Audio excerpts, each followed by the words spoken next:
चलो, good morning बच्चों। आज हम लोग पढ़ने वाले हैं बहुत ही महत्वपूर्ण टॉपिक इस चैप्टर का, अल्टरेशन इन शेयर कैपिटल। अल्टरेशन इन शेयर कैपिटल। अब आपको इतना तो समझ में आना चाहिए कि जो शेयर कैपिटल है वो कंपनी का एक वन ऑफ द क्लॉजेज में आता है, कैपिटल क्लॉजेज जो मेमोरेंडम में हम लोग पढ़ते हैं। ठीक है बच्चों, है ना, कि किस प्रकार का कैपिटल कंपनी लेती है, चाहे वो ओन में इशू करती है जैसे इक्विटी या बोरोड में लेती है, तो क्या कॉम्बिनेशन होता है वो हम लोग पढ़ने वाले हैं इसमें भी। और अगर उस कॉम्बिनेशन को अगर आप चेंज करते हो तो किस प्रकार की प्रोविजंस को आपको फॉलो करने पड़ेंगे। Sorry, okay. सेक्शन 2 सबसेक्शन 8 साफ साफ कहता है भैया कि कंपनी का जो ऑथराइज कैपिटल है, authorise by the article, authorise by the ROC, ये जो नॉमिनल कैपिटल है यानी मिनिमम इतना कंपनी इशू कर सकती है, फिर आगे आप चेंज कर सकते हो, है ना, शेयर के रूप में इतना पैसा आप इकट्ठा कर सकते हो। देखो, ऑथोराइज बाय दी मेमोरेंडम दिया to be the maximum amount of share capital, और जो पैसा कंपनी के पास आ जाता है डेफिनेटली कॉल्ड अप कैपिटल। देखो लिखा ना उसमें, that part of capital which has been called for payment. जो कंपनी जो पैसा बुलवाती है तो पूरा थोड़ी ना बुलवाती है। फॉर एग्जाम्पल पूरा थोड़ा ना एक साथ इशू कर देगी रे। तो मगर लॉजिकली समझो, अगर कंपनी का ऑथोराइज कैपिटल 1 करोड़ का है तो कंपनी थोड़ी ना पूरा एक साथ इशू कर देगी, है ना। वो जितना इशू करती है वो इशू, मान लो 50 लाख का इशू की तो 50 लाख इशूड हो गया, बराबर है ना, 50 लाख अन इशूड हो गया। लॉजिक समझ रहा है। फिर 50 लाख पे मान लो 45 लाख पे सब्सक्राइब हुआ तो 45 लाख सब्सक्रिप्शन कैपिटल हो गया।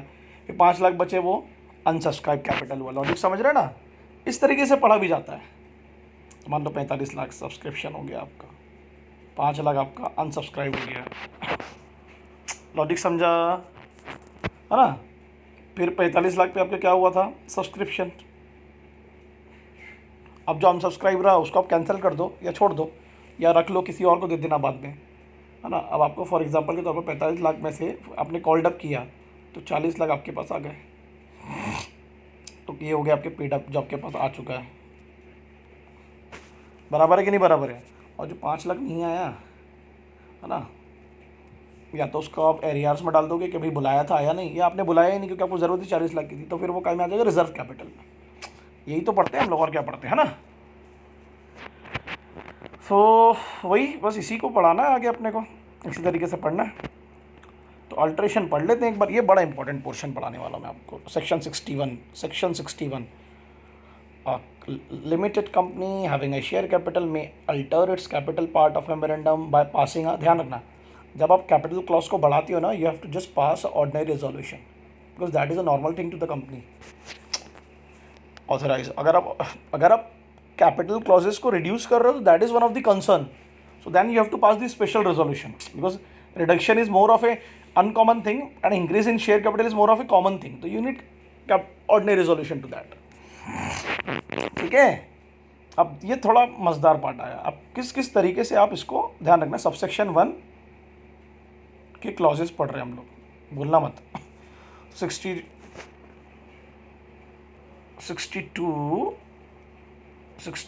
के सबसेक्शन 1 के क्लॉजेस। पहला क्या है, अगर आप अपने ऑथराइज शेयर कैपिटल को, जैसे मैंने बोला ना 1 करोड़ है, उसको बढ़ाना चाहते हो तो यू कैन इंक्रीज।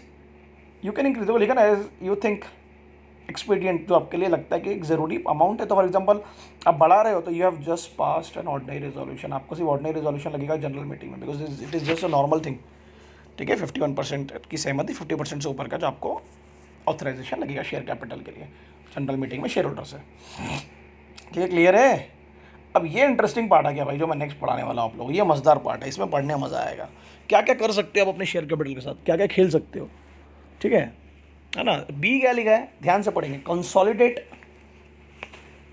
कंसोलिडेट और डिवाइड ऑल और any of it share capital, या तो पूरे शेयर कैपिटल या any of it share capital into share of a larger amount than it existing shares. मतलब जितने के रुपए के वैल्यू के अभी आपके शेयर्स हैं, तो अभी आप अपने शेयर्स की वैल्यू को बढ़ा दो तो डेफिनेटली नंबर ऑफ शेयर कम हो जाएंगे, बट वैल्यू में फ़र्क नहीं आना चाहिए।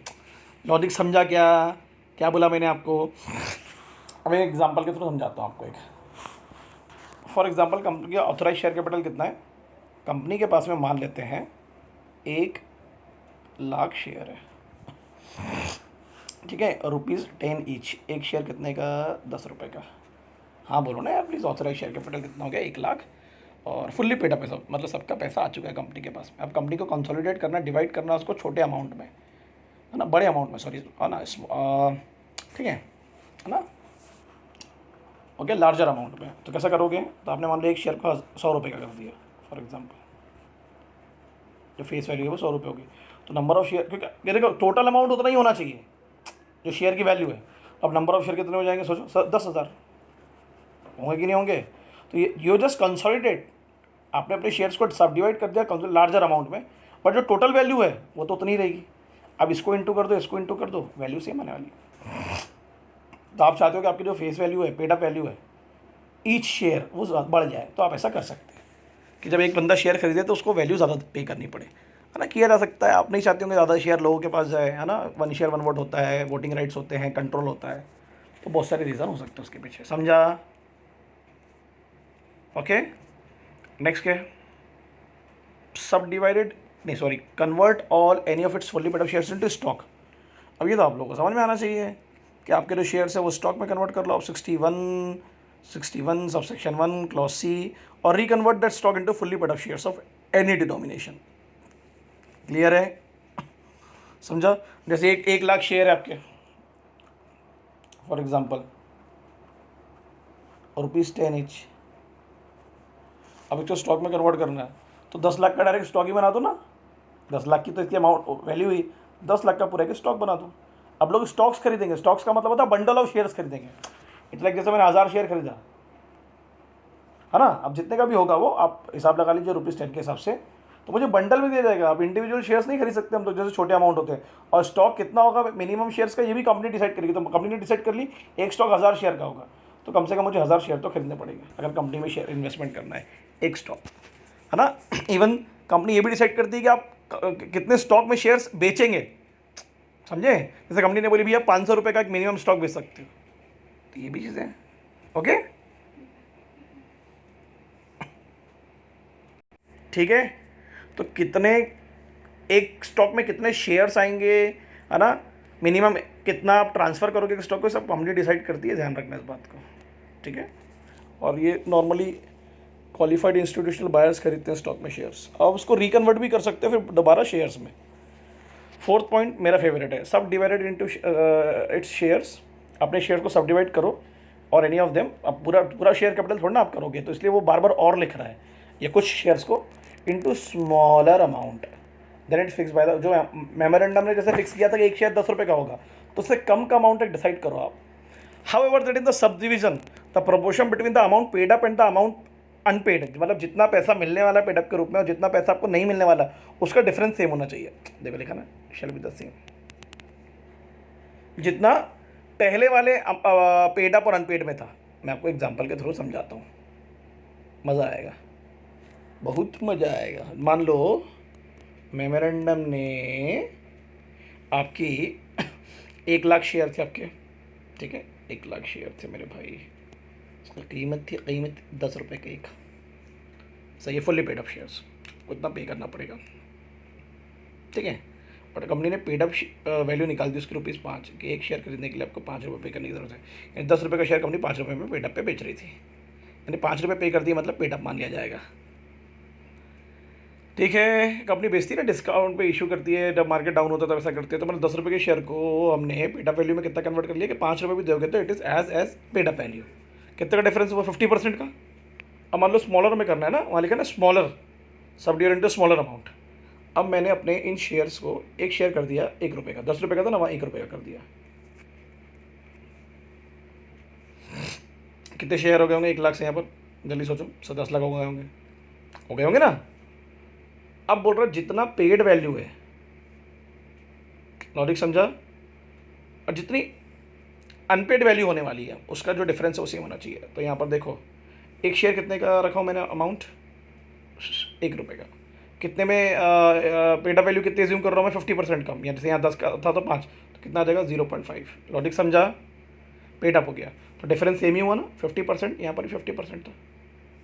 तो लेकिन एज इज बिफोर, जो पहले उनका डिफरेंस था वो नए वाले स्मॉलर अमाउंट के जो फेस वैल्यू और पेड अप वैल्यू उनका भी डिफरेंस सेम होना चाहिए। तो पेड अप 50%, अनपेड भी तो 50% ही बचा ना, लॉजिक समझा। वैल्यू उतनी है भाई, मगर इतने में पेड अप मान लिया जाएगा। ठीक है, ओके। जैसे मान लो इसको मैं 2 रुपये करता, 2 रुपये का एक शेयर तो एग्जाम्पल, तो फिर पेड अप कितनी होती है? 1 रुपये, 50% कम। समझा लॉजिक? चलो बढ़िया। और लास्ट क्या है? Cancellation of shares. जो लोगों ने खरीदा ही नहीं उसको आप कैंसिल कर लो। तो जैसे 1 लाख शेयर इशू किया था मैंने, 10 रुपये का, तो 96,000 के शेयर्स के लिए एप्लीकेशन आई। 96,000 शेयर्स के लिए, तो 4,000 शेयर नहीं खरीदे तो मैंने कैंसिल कर दिया उसको। जिसको लोगों ने सब्सक्राइब ही नहीं किया तो कैंसिलेशन हो गया, उसको ऑथराइज शेयर कैपिटल से हटा दिया मैंने, है ना। लोगों ने अप्लाई नहीं किया ना, अनसब्सक्राइब की श्रेणी में था, तो मैंने बोला चल भाई यहाँ से। ओके, कितने के लिए एप्लीकेशन आई? 96,000। तो बचे हुए जो 4K थे उसको हमने क्या कर दिया? रिड्यूस कर दिया, कैंसिलेशन कर दिया।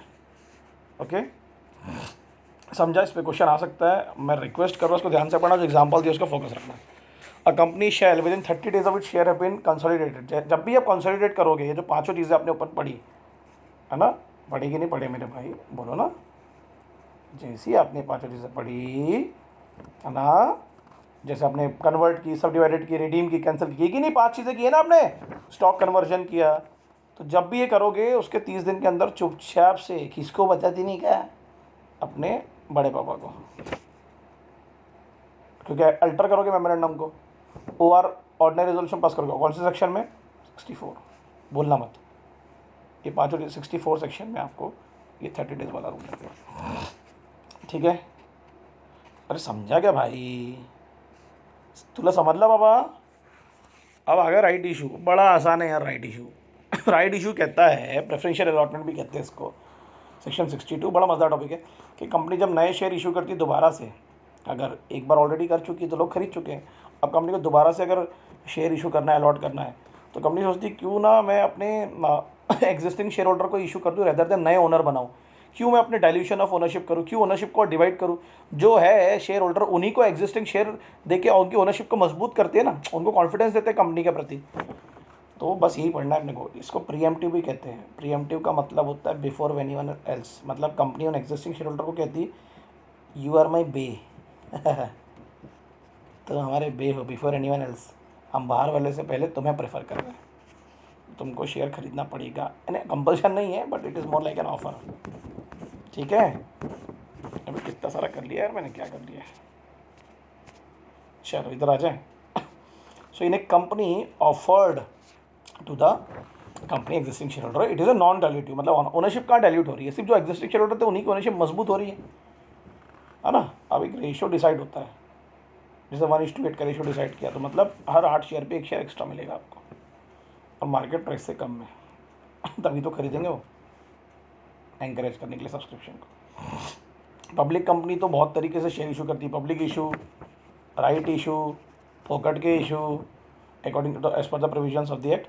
अब चाहे वो लिस्टेड कंपनी हो या इंटेंडेड टू लिस्टेड हो, जो लिस्ट होना चाहती है स्टॉक एक्सचेंज में as per the security board of India act 1992 and security contract regulation act, है ना, और as per 23(1)(c) of companies act. Public company के लिए ये प्रोविज़न फॉलो करने पड़ते हैं अगर उसको अपने शेयर्स को, लिस्टेड शेयर्स को, या लिस्टेड कंपनी है अगर उसको राइट इशू बोनस इशू करना है। प्राइवेट कंपनी भी कर सकती है right issue bonus issue, listed तो नहीं होती वो स्टॉक एक्सचेंज पे, तो उनके लिए प्रोविज़न क्या है? 23(2)(a), 23(1)(c) है यहाँ पर 2A। ठीक है, क्या बोलता है 62 सेक्शन राइट इशू का, है ना। Where at any time company को अगर अपने शेयर कैपिटल को इंक्रीज करना है फर्दर इशू करके, तो वो देखो shall be offered to person who at the time of offer, जो ऑलरेडी कंपनी के होल्डर है उस वक्त, तो उनके पेड अप शेयर कैपिटल के हिसाब से कंपनी एक रेशियो डिसाइड कर लेती है, लेटर ऑफ ऑफर भेज देती है। जैसे अभी ऊपर 1:8 पढ़े थे, तो कुछ भी हो सकता है, वो 1:1 भी हो सकता है ना। इट्स लाइक 10:1 भी हो सकता है, नहीं 10:1 ज़्यादा जाएगा, 2:10 भी हो सकता है, 1:10 भी हो सकता है कि 1 शेयर एक्स्ट्रा मिलेगा 10 शेयर के मुकाबले। ठीक है, अब ये ऑफ़र जब जाएगा तो उसके लिए एक नोटिस जाएगा मेरे बच्चों, उसमें लिखे रहेंगे कितने शेयर आपको दिए जाएंगे पर शेयर। 15 दिन के अंदर आपको बताना है, मिनिमम 15 दिन, मैक्सिमम 30 डेज़ के अंदर आपको जवाब देना है, ऑफ़र को एक्सेप्ट करना है।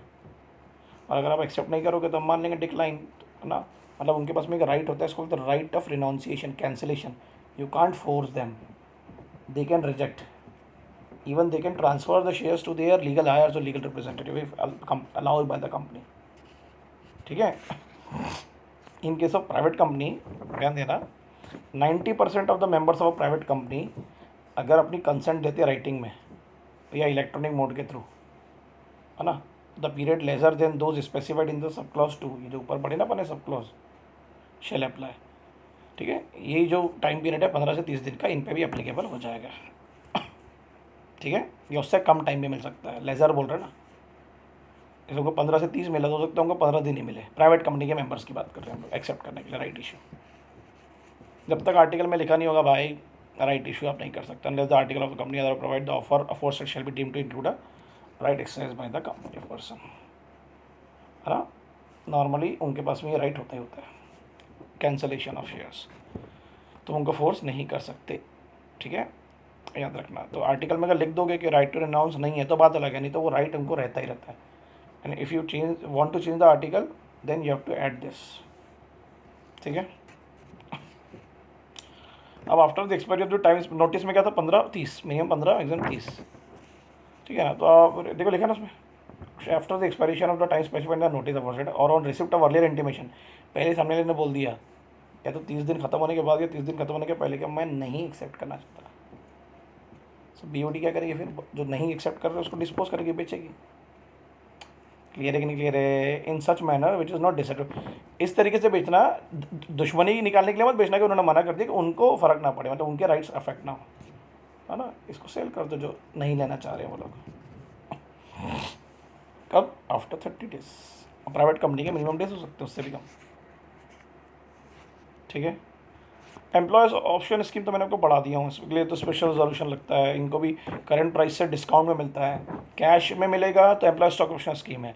अगर अदर देन कैश होगा, know how intellectual property rights contribution होगा तो स्वेट इक्विटी शेयर्स होगा. याद आया, तो स्पेशल रेजोल्यूशन तो आपको लगेगा ही लगेगा. ठीक है, to any person if it is authorise by special resolution. देखो आ गया ना यार, वही clause A clause B, permanent employ. याद है, जो इंडिया के अंदर काम कर रही है, इंडिया के बाहर काम कर रहे हैं, इंडिया की सब्सिडायरी में, इंडिया के होल्डिंग में. याद है, ESOS पढ़ाया था मैंने आपको. और जो शेयर आप उनको ऑफर कर रहे हो उसकी वैल्यू किसने निकाला है, जल्दी बोलो. एक रजिस्टर्ड वैल्यूअर ने, मैं पढ़ा चुका हूँ कई बार. रजिस्टर्ड वैल्यूअर कौन होता है, जिस प्रकार की कंपनी होगी, चाहे वो चार्टर्ड अकाउंटेंट कंपनी हो, चाहे वो कोई IT कंपनी हो, चाहे वो कोई रियल एस्टेट कंपनी हो, तो जो वैल्यूअर होगा उस फील्ड से रिलेटेड होगा, वो डिसाइड करेगा कि कितने में शेयर इशू करना है, क्यों करना है, किसको करना है, कितना करना है. अदर देन कैश करना है तो कौन से ऑफिसर्स को करना है, कौन से एम्प्लॉयज़ को करना है. फिर वो कंप्लाइड प्रोविजंस अपने जो पढ़े चैप्टर 3 में वो एप्लीकेबल होंगे ESOS में, सर्टिफिकेट में. ठीक है, ठीक है कि नहीं भाई. ESOP employ stock option program section 42 के अंदर है, भूलने का नहीं, है ना. सेक्शन 42 में प्राइवेट प्लेसमेंट है. प्राइवेट प्लेसमेंट याद आया, प्राइवेट कंपनी अपने ही एग्जिस्टिंग मेंबर्स को दोबारा से शेयर इशू करती है, या पब्लिक कंपनी जो अपने ही लोगों को शेयर इशू करती है अप टू 200. प्राइवेट कंपनी तो अपने ही लोगों को करती है, तो प्राइवेट प्लेसमेंट कहलाता ही कहलाता है. ठीक है, ओके, ठीक है. द नोटिस जो क्लॉज 1 नहीं पढ़े अपने ऊपर, क्लॉज 62(1) क्लॉज ए ऊपर जो पढ़े ना अपने सब, इसलिए कंफ्यूज नहीं होना. अब नोटिस कैसे जाएगा, तो डिस्पैच थ्रू रजिस्टर्ड पोस्ट, उनके रजिस्टर्ड एड्रेस पे, स्पीड पोस्ट, इलेक्ट्रॉनिक मोड और कुरियर, एनी अदर मोड, और प्रूफ ऑफ डिलीवरी. जैसे प्रूफ ऑफ डिलीवरी उनके पास कोई रिसिप्ट हो, कोई एक्नॉलेजमेंट हो, है ना, at 3 days before the opening of issue. 15 दिन में इशू, 15 दिन मिनिमम है तो मतलब 12वें दिन तक पहुंच जानी चाहिए. लॉजिक समझा, इशू ओपन होने के 3 दिन पहले तक पहुंच जाने चाहिए. ठीक है. Exception, this section shall not apply to increase in subscribe capital of a company cause by the exercise option attached to the debenture issue. अगर आप अपने सब्सक्रिप्शन कैपिटल को इंक्रीज कर रहे हो शेयर के लिए तो अलाउ कर रहा है, बट अगर वही सब्सक्रिप्शन कैपिटल किससे रिलेटेड है, डिबेंचर्स या लोन, और वो डिबेंचर लोन आगे जाके किस में कन्वर्ट होने वाले, शेयर होल्डर में, तो ऐसा नहीं है, इसमें अलाउ नहीं है. डिबेंचर और लोन कन्वर्टेबल वाला आप इसके लिए राइट इशू में नहीं लेंगे. ठीक है, नहीं तो फिर ये डिबेंचर किसको इशू कर रहे हैं, एग्जिस्टिंग शेयर होल्डर को, फिर वो लोन या लोन ले रहे हैं उनसे, फिर उसको कन्वर्ट, तो कन्वर्जन वाला अलाउ नहीं कर रहा है वो. ऐसे authorisation of share capital allow नहीं है.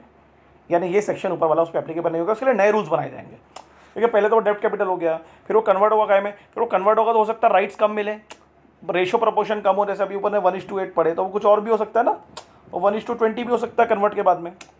तो फिर इस पर अलग सेक्शन एप्लीकेबल होंगे, अलग प्रोविजन. अगर ऐसा कुछ कंपनी इशू करती है तो राइट इशू में, कि ये खरीद लो, बाद में कन्वर्ट कर देंगे।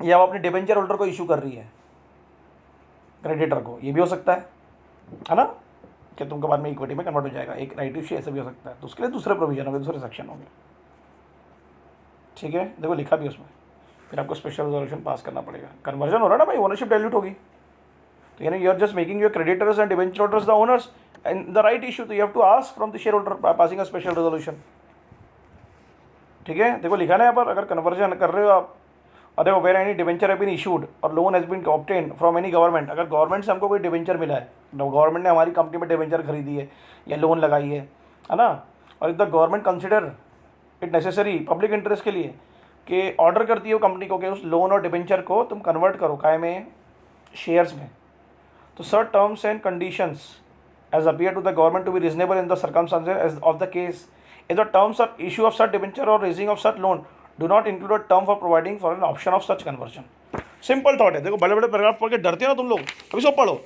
Where any debenture have been issued or loan has been obtained by from any government, government से हमको मिला डिबेंचर और loan, if the government consider it is necessary in the public interest, public interest के लिए government को से लगा by order that such debenture और loan or any part of that debenture, partly भी तो कन्वर्जन होता है, converted into equity shares on such terms and condition as appear to the government, उन टर्म्स और कंडीशन में जो गवर्नमेंट को रिजनेबल लगेगा, even if terms of issue of such debenture or raising of loan do not include a term for providing an option, भले option हो ना हो, कंपल्शन भी होता है ना रे। अपन ने दो कन्वर्जन पढ़े थे, ऑप्शन और कन्वर्जन, मतलब कंपल्शन, तो भले ऑप्शन वाला ना हो, अगर गवर्नमेंट का लगा कंपल्शन वाला कन्वर्टेबल इशू करना है तो गवर्नमेंट कंपल्शन वाला भी लोन और डिबेंचर इशू कर सकती है, और कंपनी को फिर ये बात माननी पड़ेगी अगर गवर्नमेंट उसकी क्रेडिटर या डिबेंचर होल्डर है तो, ठीक है।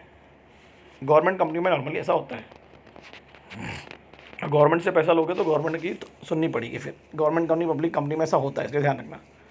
और अगर कंपनी को ये टर्म्स मंजूर नहीं है, नहीं कायगा कंपलसरी कन्वर्जन है, हम नहीं मानते इस बात को, गवर्नमेंट ने हमको कन्वे कर दिया कि ऐसा कर दो, आप कन्वर्ट कर दो, तो जिस दिन गवर्नमेंट ने हमको कन्वे किया उसके 60 दिन के अंदर वो अपना रिजेक्शन या अपनी अपील ट्रिब्यूनल के पास में कर सकती है कि हम गवर्नमेंट के ऑर्डर को नहीं मानते जो कंपलसरी कन्वर्जन उन्होंने बोला, ठीक है। किसको कि लोन डिबेंचर इशू करो, उसको कन्वर्जन दो, अपन ने पिछले पेज में क्या पढ़े कि जो कन्वर्जन है वो कन्वर्जन से राइट इशू हो रहा है, लॉजिक समझ रहा है, तो एग्जिस्टिंग शेयर होल्डर हो सकता ना माने क्योंकि डाइल्यूशन ऑफ ओनरशिप होगा, क्रेडिटर बन जाएंगे। गवर्नमेंट कंपनी तो थोप रही है अपने को। तो कौन कौन से पॉइंट कन्वर्जन के लिए माने जा रहे हैं? Points to be taken into consideration for the terms of condition. Financial position देखनी पड़ेगी ना भाई कंपनी की, ऐसे अपने मन से थोड़ी ना, क्योंकि आप ओनरशिप को डाइल्यूट करने वाले हो, तो टर्म्स क्या है, कितना इंटरेस्ट मिल रहा है, इंटरेस्ट सही है क्या, फिर कन्वर्ट होने के बाद में कितना डिविडेंड मिलेगा, कंपनी की पोजीशन क्या है, कंपनी को क्या अलाउ करना चाहिए ओनरशिप डाइल्यूशन के लिए, तभी तो देखना पड़ेगा। ऐसे ही थोड़ी ना ऑर्डर दे दोगे तुम, ठीक है। अब दोगे, कन्वर्जन इशू करोगे, कन्वर्ट करने के बाद में राइट इशू दोगे, तो फिर आपको मेमोरेंडम को चेंज करना ही पड़ेगा, क्योंकि देखो अगर वो कन्वर्ट होंगे तो डेफिनेटली आपका ऑथराइज शेयर कैपिटल क्या होगा, बढ़ेगा कि नहीं बढ़ेगा, कन्वर्ट हो रहा है ना भाई, तो यानी शेयर कैपिटल की जो लिमिट थी वो बढ़ गई। क्लियर हो कि नहीं क्लियर हुआ? सही है। और आपकी अपील, आपने अपील भी नहीं किया या आपकी अपील डिसमिस हो गई, तो फिर आपको तो करना ही पड़ेगा, इंक्रीज करना ही पड़ेगा आपको, ठीक है। ओके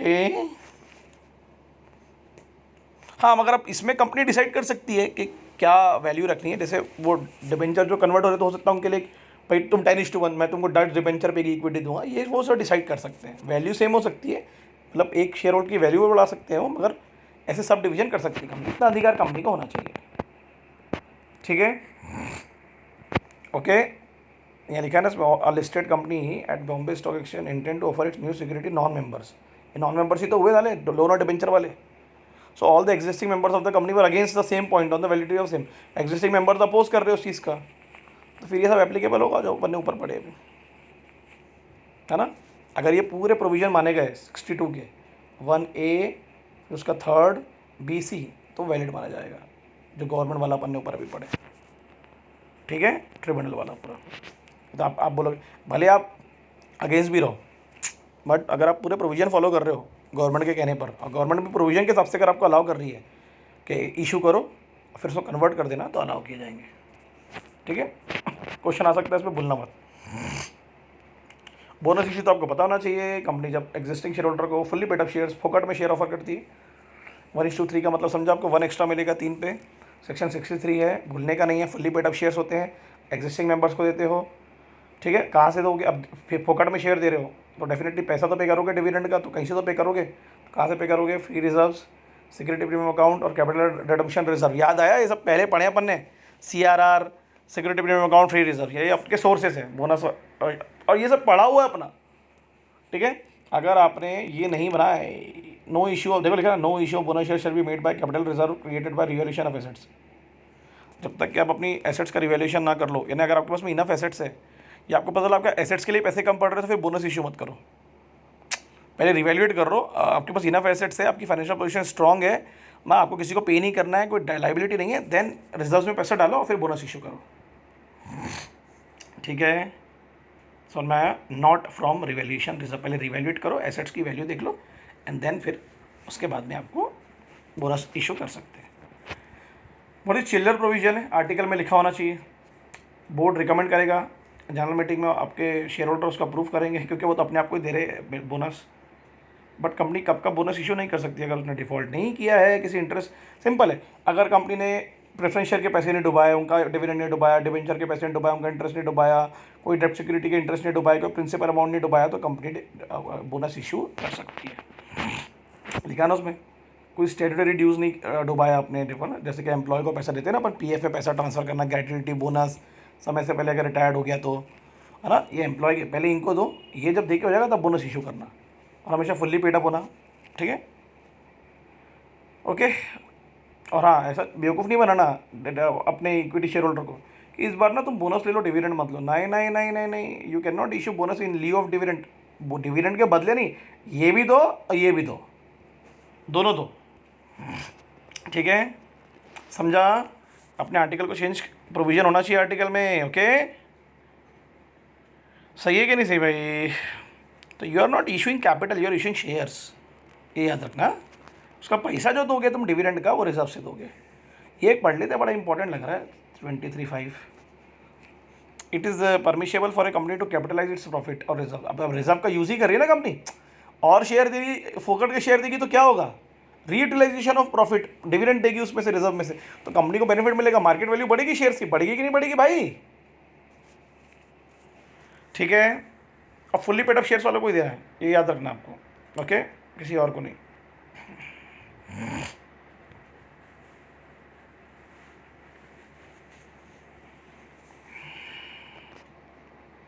और एक बार अनाउंस कर दिए तो फिर आपको वो 6 महीने के अंदर इम्प्लीमेंट करने पड़ेगा रूल 14। यानी यार अनाउंस कर दिए कि दे रहे हो, तो अब उसको वापस नहीं ले सकते आप उसको देना ही पड़ेगा आपको उसको, ठीक है। क्लियर हुआ? समझा? इस पर क्वेश्चन आ सकता है मेरे दोस्तों, भूलने का नहीं है, ठीक है ना? ओके, ठीक है, क्वेश्चन आ सकते हैं, तो अच्छे से पढ़ने का, राइट इशू, बोनस इशू, और जो शुरू के मैंने आपको ऑथराइज कैपिटल वाला पढ़ाया, प्लीज़ याद से अच्छे से पढ़ना, इससे हम्बल रिक्वेस्ट। ये यार ये बहुत सारा आ गया ठीक है बच्चों।